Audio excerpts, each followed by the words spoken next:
I found the apartment lease in our junk drawer on a Tuesday night in April, 3 weeks before our daughter's high school graduation, with my wife's name and her boss's name listed as co-applicants, and the move-in date was set for the day after our anniversary trip to Napa. Look, if you've got some time and maybe something to drink, you're going to want to settle in for this one. It's long, but I promise every minute is worth it. Because this is the story of how I went from being the invisible husband in my own house to the man who walked away with everything, while she lost it all in 48 hours. So why did I wait 2 full months before doing anything? Why did I smile through family dinners, pack for a romantic getaway, and act like everything was fine when I knew my wife was planning to abandon me? Because I'm an accountant, and accountants don't react. We calculate. Here's what you need to know up front. I was married to Amanda for 18 years. We had a daughter, Chloe, who just graduated high school. Amanda worked in pharmaceutical sales, climbed the corporate ladder, started making more money than me. And at some point, probably around 2 years ago, she decided I wasn't enough anymore. So she found someone who was, her boss, a guy named Derek. And together, they planned this whole new life while I paid the mortgage and made sure Chloe got into college. But here's the thing about being invisible for so long. Eventually, you learn how to disappear for real. And when you do, you can do a lot of damage in the shadows. Let me back up. My name is Tyler Harrison. I'm 42. I've been a senior accountant at Bergman & Associates in Portland, Oregon for the past 12 years. It's not flashy work. It's spreadsheets and tax codes and client meetings that run long. But it's steady, reliable. Kind of like how everyone saw me, I guess. Steady, reliable, boring. Amanda was different. She was the fun one, the social one, the one who planned girls' nights and knew everyone's business and could walk into a room and own it. I loved that about her when we met. I was 24, fresh out of college, working my first real job. She was 22, in sales already, crushing her quota every month. She had this energy that just pulled you in. We got married fast, maybe too fast, but it felt right at the time. For a long time it was good, really good. We bought a house in the suburbs, nothing fancy, but it was ours. 3 bedrooms, a backyard where Chloe learned to ride a bike. I remember Amanda painting the nursery yellow because we wanted to be surprised. I remember holding Chloe for the first time and watching Amanda cry happy tears because we'd made this tiny person together. Those early years were chaotic but full. Chloe's first steps, first words, first day of kindergarten. We took annual trips to Cannon Beach every summer, built sandcastles, ate saltwater taffy until we felt sick. Amanda would pack this elaborate picnic basket, and we'd watch the sunset over Haystack Rock.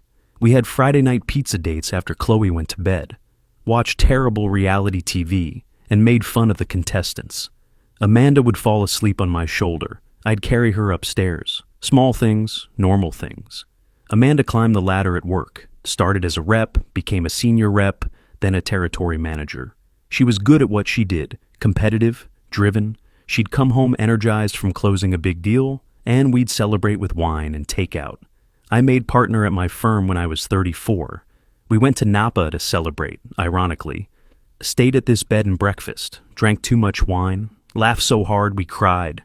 That was 12 years before everything fell apart. 12 years before I'd be back in Napa serving her divorce papers. But somewhere around 2021, maybe 2022, things started to shift. It wasn't dramatic at first, just small things. Amanda started working later, more conferences, more team dinners that ran until 10 or 11 at night. She got a new boss, Derek Paulson, some hotshot sales VP who'd been brought in to transform the division. Amanda talked about him a lot. Too much, if I'm honest. But I didn't think much of it. I was busy with tax season, with Chloe's college applications, with life. The sex slowed down, then stopped. We'd go weeks without touching each other. When I'd try to initiate, she'd say she was tired, stressed, had an early meeting. After a while, I stopped trying. Our conversations became transactional.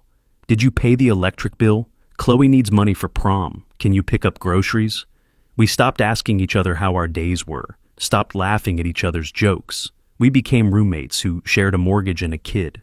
I told myself it was normal. Marriage gets stale. People get comfortable. This is just what happens after 18 years. Looking back, I can't believe I ignored it. But if you've ever been in a relationship that's slowly dying, you know exactly what I mean. You don't want to see it, so you don't. Then came the red flags I couldn't ignore. January 2024. Amanda started going to the gym at 5 in the morning. She'd never been a morning person, ever. But suddenly she's up before dawn, coming home in tight workout clothes, glowing, talking about how good it feels to prioritize herself. February, new wardrobe, dresses that were tighter, shorter, lingerie I never saw her wear at home. Found the receipts in her purse when I was looking for stamps. $400 at some boutique downtown. When I asked about it, she said it was for a work event. Made me feel like an asshole for even bringing it up.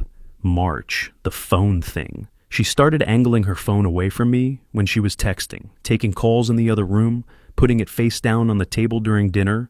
Little things, but consistent things. April. She suggested we take a trip to Napa Valley, just the two of us, to celebrate Chloe graduating and reconnect as a couple.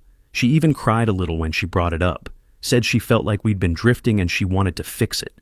I actually felt hopeful, like maybe she did still care. Maybe this was her way of trying. God, I was stupid.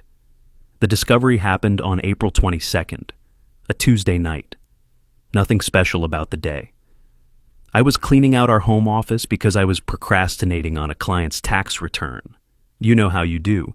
Reorganize the junk drawer, sharpen pencils, anything to avoid actual work. I pulled open the drawer and started sorting. Old receipts, rubber bands, a broken watch, and then a crumpled piece of paper shoved way in the back. I almost threw it away. Almost. But something made me smooth it out. It was an apartment lease application, partially filled out. 2 names under applicants, Amanda Harrison, Derek Paulson, address, some luxury building in the Pearl District, Portland's trendy downtown neighborhood. 2-bedroom, $2,200 a month. Move-in date, June 24th, 2024. I read it 3 times. 4, 5. June 24th was the day after our Napa trip was supposed to end. My hands were shaking. My chest felt tight. I sat down on the floor of the office holding this piece of paper, and I just froze. Everything went numb. My brain couldn't process it. This had to be a mistake, a joke, something. But it wasn't. I heard Amanda's car pull into the driveway. I folded the paper, put it back in the drawer exactly where I found it, and closed it. I didn't say a word when she came in, just smiled, asked about her day, made dinner. She had no idea. And I needed to keep it that way, because I had to know if this was real. Over the next 2 weeks, I became someone I didn't recognize. The accountant in me kicked in. Evidence, data, proof. I needed to see the full picture before I made any moves. But first, I had to make sure I didn't lose my mind. I kept going to work, kept making dinner, kept asking Amanda about her day. Every night, she'd kiss me goodnight, tell me she loved me, and I'd say it back. And every night I'd lie there staring at the ceiling, wondering if this was what insanity felt like. You know that feeling when you know something terrible, but everyone around you is acting normal? It's disorienting, like you're living in 2 realities at once. I started with the bank statements. Late at night, after Amanda was asleep, I'd sit in the home office and pull up our joint checking account. 6 months of transactions. There they were. Venmo payments to someone listed as D. 200 here, 300 there, 500 for a weekend in April.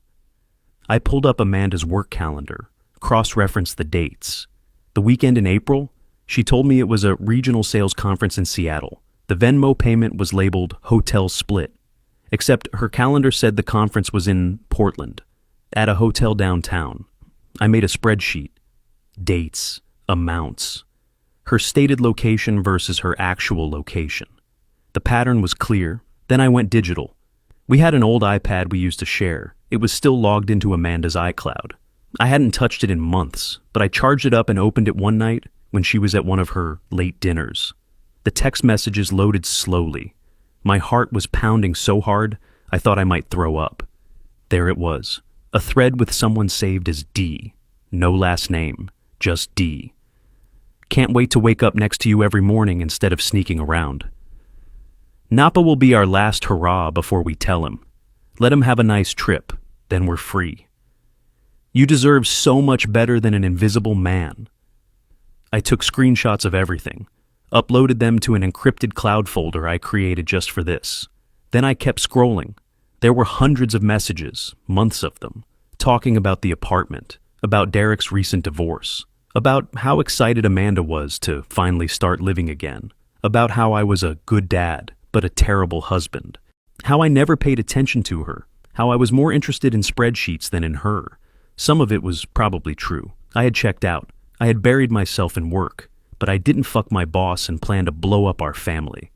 I put the iPad back on the charger and went to the bathroom, splashed cold water on my face, looked at myself in the mirror. I looked old, tired, gray around the temples. When did that happen? I'd been invisible for so long, I didn't even recognize myself anymore. But here's the thing about being invisible. People stop seeing you coming. The Napa trip was 3 weeks away. Amanda was planning every detail. She picked the resort, some 5-star place called Harvest Moon Estate, booked wine tastings, scheduled a couple's massage, made a reservation at this fancy French restaurant for our anniversary dinner on June 22nd. She was so excited, kept showing me photos of the vineyard, talking about how romantic it would be, how much she loved me, how grateful she was that I was finally making time for us. I played along, smiled, told her I was looking forward to it too, but inside, I was building something else entirely. I met with a divorce attorney, Patrick Reynolds, told him everything, showed him the screenshots, the bank statements, the lease application. Patrick was good, didn't judge, just laid out my options. Oregon is a no-fault divorce state, so the affair itself wouldn't matter in court, but I could still protect myself. Separate finances, secure assets, file when the timing was right. Then he said something that changed everything. Derek Paulson is her direct supervisor, right? Yeah. And they never disclosed this relationship to HR? I don't think so. Patrick leaned back in his chair. That's a textbook ethics violation. Most companies have policies about supervisor-subordinate relationships. If they didn't disclose it and you report it, they're both fucked. Him more than her. I went home and looked up MedTech Solutions ethics policy. It was publicly available on their website. Clear as day. Romantic relationships between supervisors and direct reports must be disclosed to human resources immediately to avoid conflicts of interest. I filed an anonymous report to their third-party ethics hotline on May 28th, detailed, time-stamped, with just enough information to trigger an investigation, but not enough to trace back to me. Then I waited. Chloe came home from school that first week of June. She was leaving for college orientation in Eugene on the 15th. Amanda was all over her, hugging her, crying, taking a million pictures. Guilt, probably. She knew she was about to destroy this kid's family, and she was trying to make up for it in advance. I wanted to tell Chloe, but I couldn't. She deserved her excitement. Her last few weeks at home before starting college. So I kept my mouth shut and watched Amanda pretend to be Mother of the Year. June 15th, Chloe left for orientation. The house was quiet, just me and Amanda. The Napa trip was 6 days away. That night, I did something I shouldn't have done. Amanda left her laptop open on the kitchen counter. She was upstairs taking a shower. I opened it. There was a Google Doc titled New Life Checklist. I'm not kidding, an actual checklist. Apartment secured. Movers booked June 25th. Derek's divorce, finalized updated resume, just in case. Tell Tyler, after Napa file separations paperwork, July 1st. Introduce Derek to Chloe, August. I read the line, tell Tyler after Napa 3 times, like it was a fucking grocery list. Return library books. Tell Tyler his marriage is over. Pick up dry cleaning. Something broke in me, not sadness, not even anger. Just this cold, hollow laugh. I stood there in our kitchen, looking at this checklist, and I laughed, because it was so absurd. She'd been planning the itinerary for dismantling my life like a project manager. I closed the laptop, went to the liquor cabinet, poured myself a glass of bourbon. I don't usually drink hard liquor, but that night I needed it. I sat in the dark living room until 2 a.m. Amanda came downstairs around midnight, saw me sitting there. Honey, you okay? I looked at her, really looked at her. She was wearing one of my old t-shirts, hair damp from the shower. She looked concerned, almost like she cared. "Yeah," I said. "Just thinking about Napa. Should be a great trip." She smiled, kissed the top of my head. "It will be, I promise. I love you." "Love you too." She went back upstairs. I sat there until the bourbon was gone. I'd been invisible in my own house for so long, she didn't even see me staring straight at her. The next morning, I called in sick to work. First time in 5 years. Drove to the parking lot of our old apartment building, the place where I proposed to her back in 2006. Sat there for an hour, remembered proposing. Remembered being young and hopeful and stupid enough to think love was enough. Remembered every birthday, every holiday, every inside joke that meant something once and meant nothing now.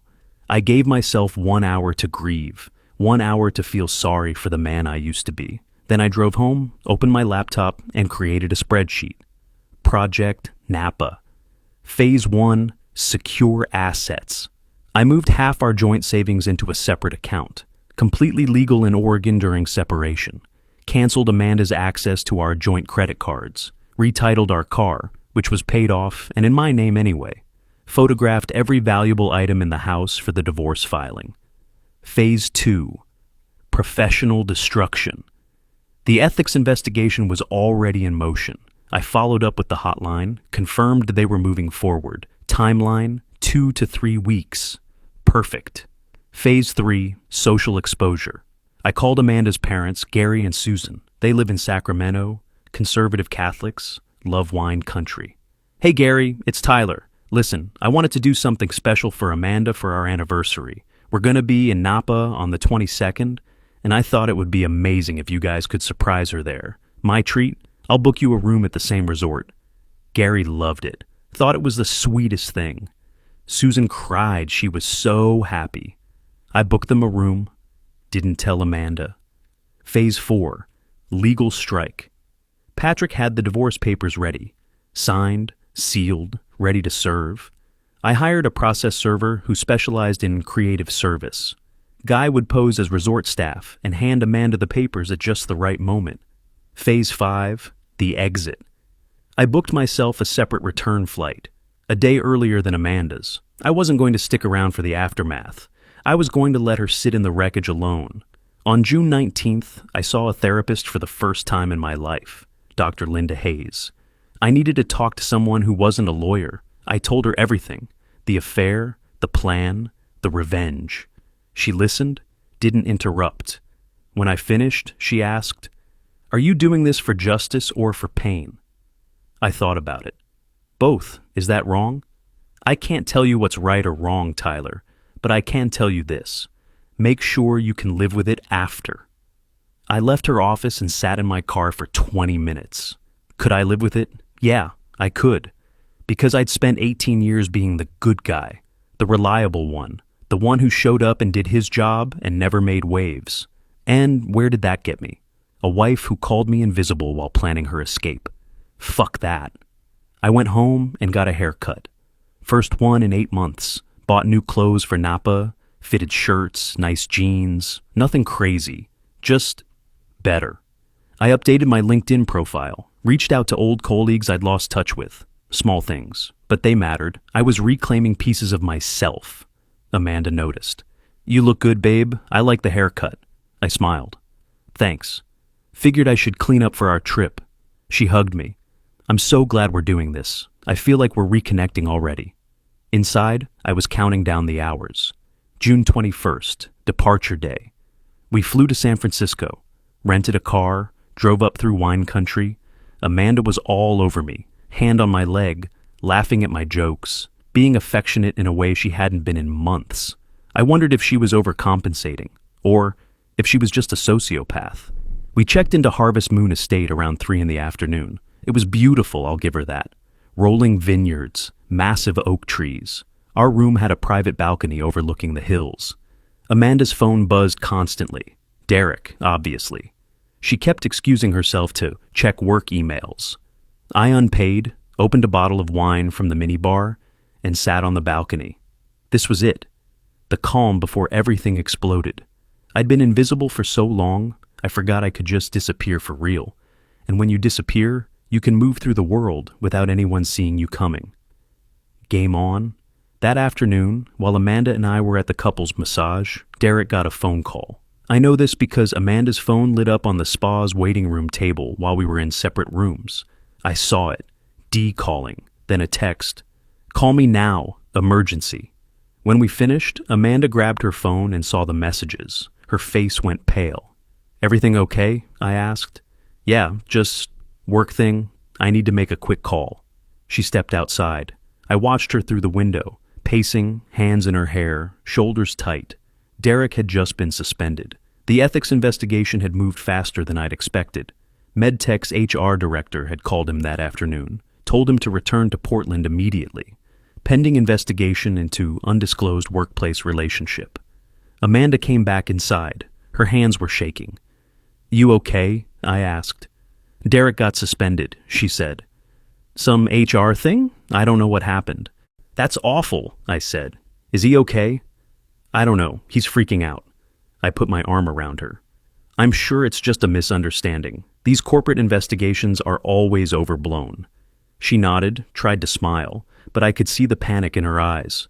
We went to dinner that night at the resort restaurant. Amanda barely touched her food, phone face down on the table, buzzing every few minutes. I ordered expensive wine, toasted to 18 years and new beginnings. She fake smiled through the whole thing. The next morning, June 22nd, our actual anniversary, I suggested we grab breakfast at the resort's main restaurant. We walked in. Amanda's parents were sitting at a table by the window. Surprise! Susan jumped up, arms wide. Amanda froze, just completely froze.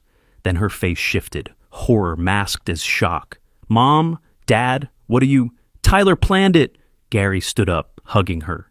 Isn't this wonderful? We get to celebrate with you. Amanda looked at me. I smiled, innocent, loving. I wanted to surprise you, honey. I know how much you love your parents. She pulled me aside while her parents ordered coffee. What the hell? You didn't think to ask me first? I thought it'd be special. Aren't you happy? Her jaw was tight. I just would have appreciated a heads up. Sorry, I thought surprises were romantic. She forced a smile and went back to the table. Her phone buzzed. She checked it under the table. Derek, probably losing his mind in Portland. Susan noticed. Amanda, sweetie, you seem distracted. Is everything okay? Just work stress. I'm fine. We spent the whole morning together. Wine tasting tour, vineyard walk. Gary bought a case of wine. Susan took 1,000,000 photos. Amanda was trapped. She couldn't get away to call Derek. Couldn't check her phone without looking rude.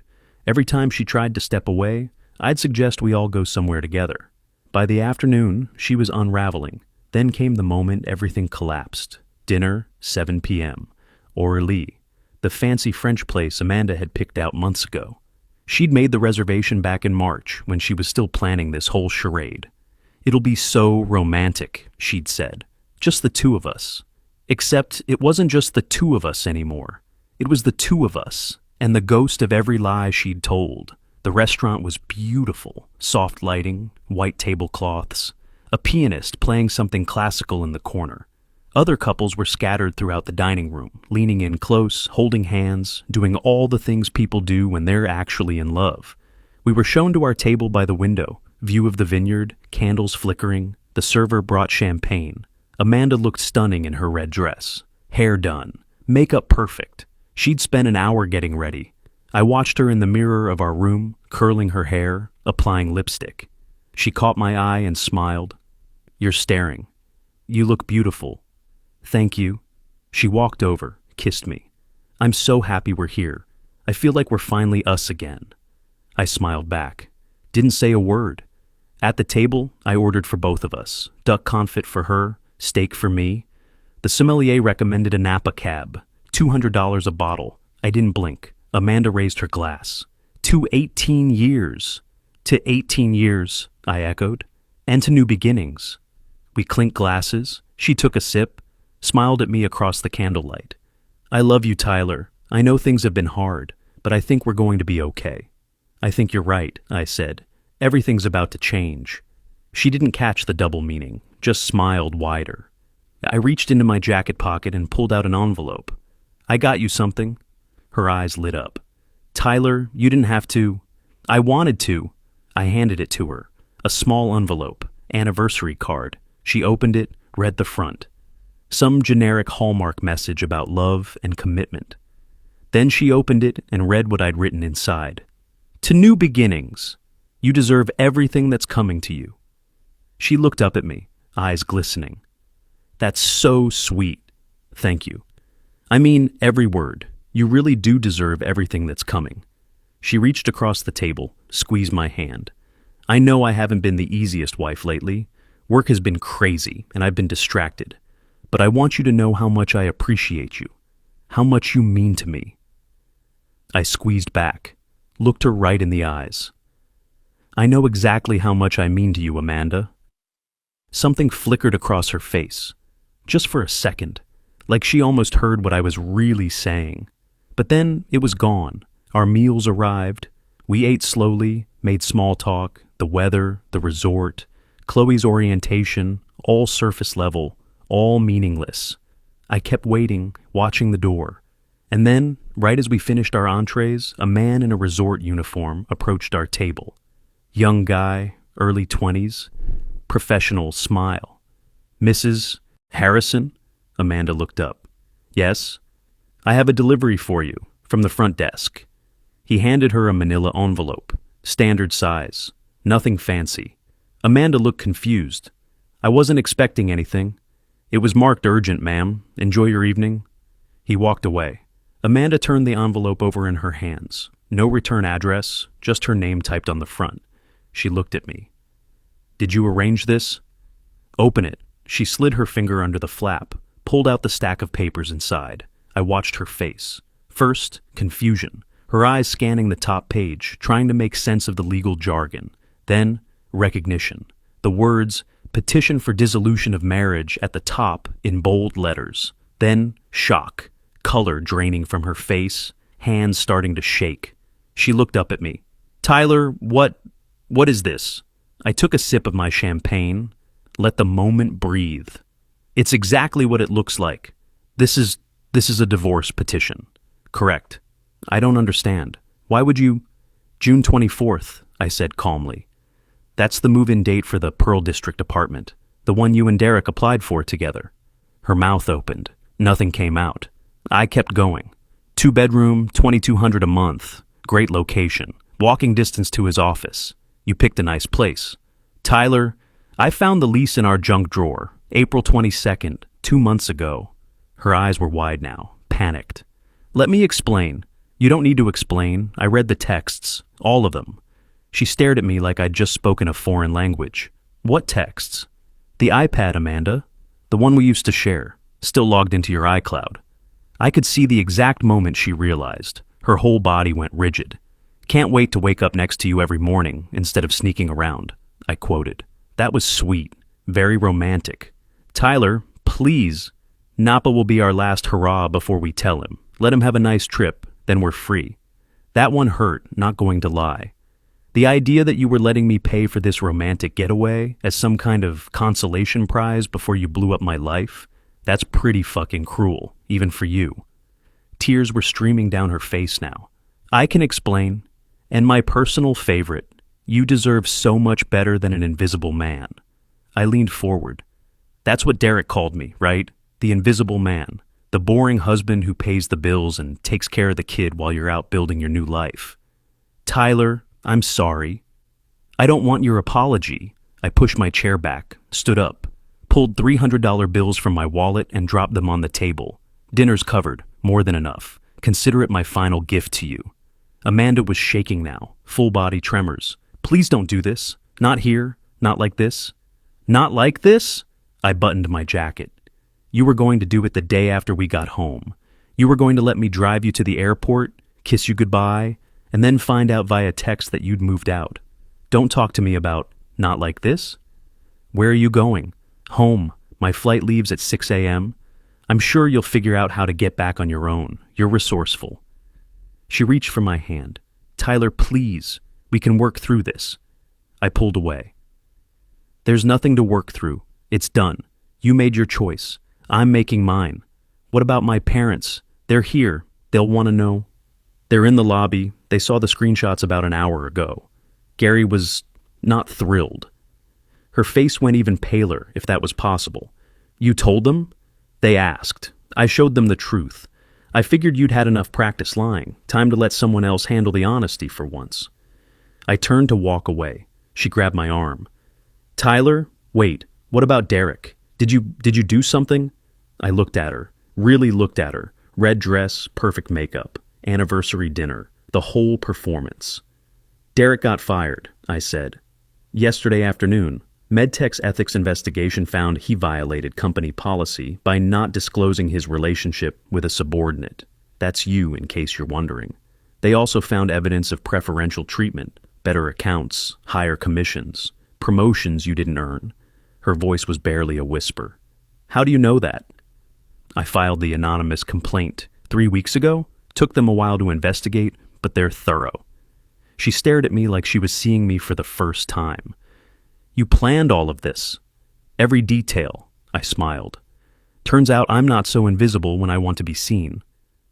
I walked out of that restaurant, left her sitting there with divorce papers and champagne and the wreckage of every lie she'd ever told. And I didn't look back. Left her sitting there. Red dress, divorce papers on the table, champagne going flat. I'd spent 18 years making sure she had everything she needed. And in that moment, I gave her exactly what she deserved. I went back to my room. Yes, I'd booked a separate room earlier that day and packed my bag. Changed my flight to 6 a.m. the next morning. Around 9 p.m., I was in the lobby waiting for a car to take me to a hotel near the airport. I saw Amanda's parents come in. Susan was crying. Gary looked like he'd aged 10 years. Tyler, I turned. Gary walked over. Is it true? Amanda said you're divorcing her. It's true. She said you misunderstood. I handed Gary my phone, showed him the screenshots of Amanda's texts with Derek, the apartment lease, the new life checklist. Susan read over his shoulder, started sobbing. Gary's hands were shaking when he gave the phone back. I don't understand. How could she? I don't know, Gary, but I'm done trying to figure it out. Where is she now? In her room, probably calling Derek. Good luck with that. He's unemployed. Susan looked at me. Tyler, I'm so sorry. It's not your fault. I left them standing there. Went to the airport hotel. Flew home at 6 a.m. Left Amanda in Napa with her parents and the wreckage of every lie she'd ever told. I thought revenge would feel better. Instead, I just felt tired. Like I'd won a war nobody should have had to fight. The fallout took weeks to fully unfold, and I watched it happen from a distance, like I was watching a slow-motion car crash. Derek was officially terminated on June 25th. I know, because Patrick called me with the update. MedTech's investigation had been thorough. They'd interviewed multiple employees, found evidence of not just the undisclosed relationship, but a pattern of favoritism that went back almost 2 years. Derek had given Amanda the best accounts, the highest value clients, promotional opportunities that should have gone to people with more seniority. He'd even fudged her performance reviews, marked her as exceeds expectations in quarters where her numbers were objectively mediocre. The HR director told Derek he could resign or be fired. He chose to be fired, probably thought he'd have a wrongful termination case.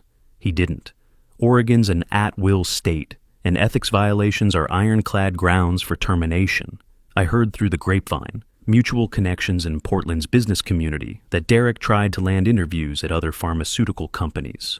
Word travels fast in that industry. Nobody wanted to touch him, a senior VP fired for an ethics violation, career suicide. Amanda's situation was more complicated. MedTech didn't fire her. Legally, they probably couldn't.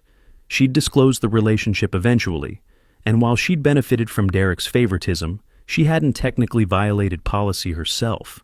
But they made her life hell. She was called into HR on June 27th. The meeting lasted 3 hours. They presented the findings, told her she was being transferred. Different division, different team, different building even, medical devices instead of pharmaceuticals. It was technically a lateral move on paper, but everyone in the company knew it was a demotion. Her salary got cut because the commission structure was different. No more luxury accounts, no more high-value clients, just cold calls and territory management in rural Oregon. Her new office wasn't even an office. It was a cubicle. Interior, no windows. next to the break room, so she got to hear the microwave beeping and people gossiping all day. I know all this because Rebecca told me, Amanda's sister. We'd always gotten along. After everything came out, Rebecca called me. I'm not defending what she did, Rebecca said. But you should know. She's barely functioning. What do you mean? She cried for 2 days straight after Napa. Didn't eat, didn't sleep. Mom and Dad had to basically drag her onto the plane home. And Derek? Derek won't talk to her. His lawyer told him to cut all contact because of the potential lawsuits. So she's completely alone in this. I felt a twinge of something. Not sympathy, not quite, but something. What about the apartment? She can't afford it on her new salary. She tried to sign the lease on her own, but her income doesn't qualify. She's been staying at an extended stay hotel near the airport for the past 3 weeks. One of those grim weekly rate places. I pictured it. Amanda in some dingy hotel room with a kitchenette and thin walls. The woman who used to drink $200 bottles of wine at work events.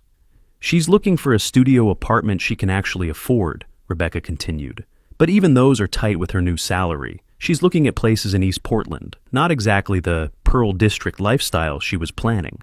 Rebecca, why are you telling me this? Because you deserve to know the consequences of what you did. Whether you feel good about it or not, that's up to you. I sat with that for a long time after we hung up. Did I feel good about it? No, but I didn't feel bad either. I felt resolved. The social fallout was maybe the worst part for Amanda, or the most visible anyway. Our friend group, mostly other couples we'd known for years, sided with me, not explicitly. Nobody sent Amanda a "we're not friends anymore" text. But the invitations stopped. The group chat went quiet. Girls' nights happened without her. I got invited to a July 4th barbecue at our friends Jake and Melissa's house.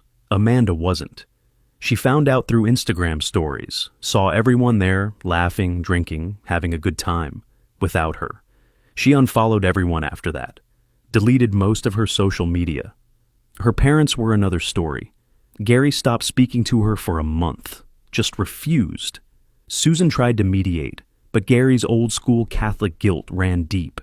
Adultery was a cardinal sin, and doing it with your boss while planning to abandon your husband. Unforgivable. Susan called Amanda once a week, tried to be supportive, but even Susan couldn't hide her disappointment. I know because Susan called me once, apologized for her daughter, told me I'd always be family to her. That call made me tear up, if I'm honest. In late July, Rebecca called again. This time, her voice was shaky. Tyler, Amanda had a panic attack at work. They took her to the emergency room. My stomach dropped. Is she okay? Physically, yeah, but they kept her overnight for observation, prescribed her Xanax and told her to see a therapist. She'd apparently been having chest pains for weeks and ignoring them. I closed my eyes. Jesus. I know you don't owe her anything. I'm not asking you to forgive her or talk to her. I just thought you should know. After we hung up, I sat in my condo for an hour, staring at the wall. This was the moral conflict moment, the part where I had to ask myself, did I go too far? Amanda had lost her relationship, her career trajectory, her financial stability, her social circle, her family's respect, her apartment, her mental health, all in the span of 6 weeks, all because of choices I made, moves I orchestrated. I called Dr. Hayes, emergency session. I think Amanda tried to hurt herself, I said, or at least she's having some kind of breakdown. Did she try to hurt herself, or did she have a panic attack? Dr. Hayes asked. Panic attack, but still. Tyler, panic attacks are serious, but they're also a normal response to severe stress. Amanda's life imploded. She's facing consequences she probably never imagined. That's traumatic. So I traumatized her. Did you, though? Or did her own actions traumatize her? I looked at Dr. Hayes. What's the difference? You didn't cheat on her. You didn't lie to her for months. You didn't plan to abandon her. You responded to her actions. You set boundaries. You protected yourself. The consequences she's facing are largely self-inflicted. But I made sure those consequences happened. I reported Derek to HR. I invited her parents to Napa. I served her papers at dinner. I controlled the timing of everything. You did, and you have to own that. But you also have to ask yourself, If you hadn't done those things, would you be the one falling apart right now? I thought about it. Probably. So you chose yourself. That's not a crime. That's not even wrong. It's just uncomfortable. Because society tells men, especially men in long marriages, that they should suffer quietly, forgive, move on. Be the bigger person. But you didn't want to be the bigger person. You wanted justice. And now she's in the ER with a panic attack. And now she's getting help, therapy, medication, support. That's not your responsibility to provide anymore. That's hers. I sat with that. Dr. Hayes leaned forward. Tyler, I'm going to ask you something, and I want you to really think about it before you answer. Do you regret what you did? I thought about it. Deeply? Honestly? No, I said finally. I regret that it had to happen at all. I regret that our marriage ended this way. I regret that Chloe had to see her parents implode.